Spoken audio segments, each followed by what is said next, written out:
आज की इस चर्चा में सीधा मुद्दे पे आते हैं। मार्केट में जो कैपिटल डूब गई है उसे वापस कैसे लाया जाए।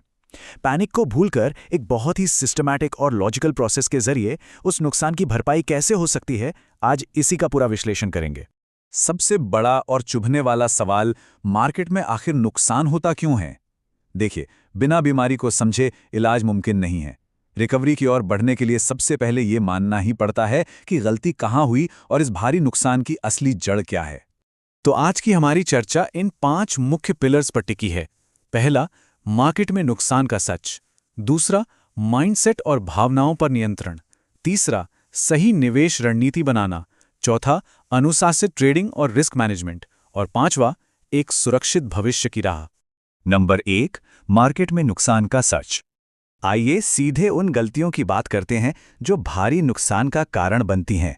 बिना किसी रिसर्च के बस हवा में पैसा लगा देना, इमोशंस या जज्बात में आकर ट्रेडिंग करना और गलत स्टॉक्स चुन लेना, ये वो बुनियादी गलतियां हैं जो किसी भी पोर्टफोलियो को तबाह कर सकती हैं।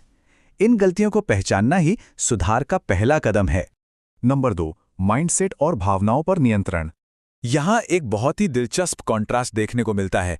एक तरफ है इंसान की भावनाएं जो पूरी तरह से डर और लालच के इशारों पर नाचती हैं और अक्सर गलत फैसलों की तरफ धकेल देती हैं, और दूसरी तरफ है प्योर लॉजिक जो सिर्फ और सिर्फ रणनीति और अनुशासन के बेस पे काम करता है। कामयाब निवेश हमेशा लॉजिक से चलता है, डर या लालच से नहीं। नुकसान के बाद जो सबसे बड़ी चुनौती आती है वो है धैर्य बनाए रखना।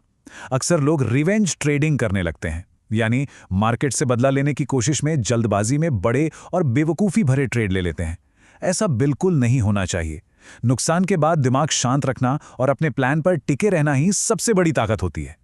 और इन भावनाओं पर काबू पाने का अचूक तरीका क्या है? लगातार सीखते रहना। मार्केट न्यूज़, चार्ट्स और फाइनेंशियल नॉलेज, ये वो हथियार हैं जो एक मजबूत शील्ड का काम करते हैं।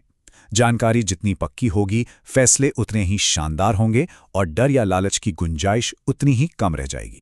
नंबर 3, सही निवेश रणनीति बनाना।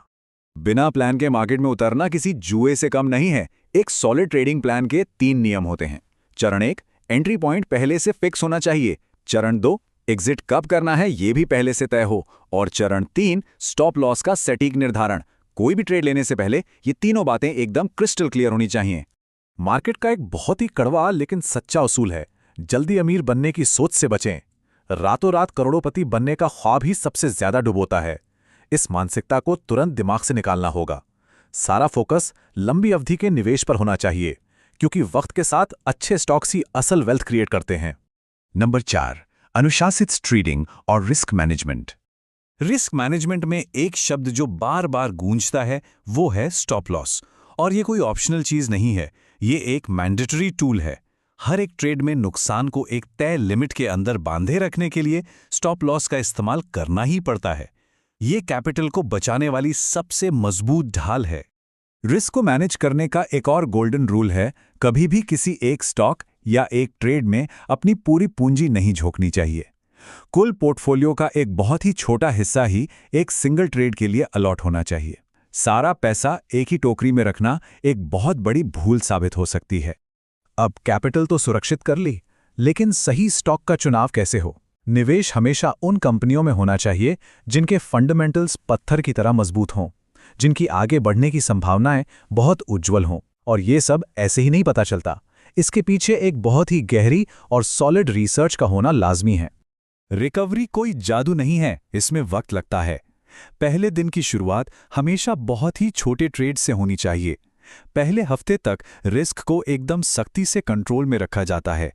जब 1 महीना बीतता है तो इन्हीं छोटे छोटे ट्रेड्स की कामयाबी से खोया हुआ आत्मविश्वास वापस आने लगता है, और इस तरह एक पूरे साल की अनुशासित मेहनत के बाद फाइनली नुकसान की भरपाई हो जाती है।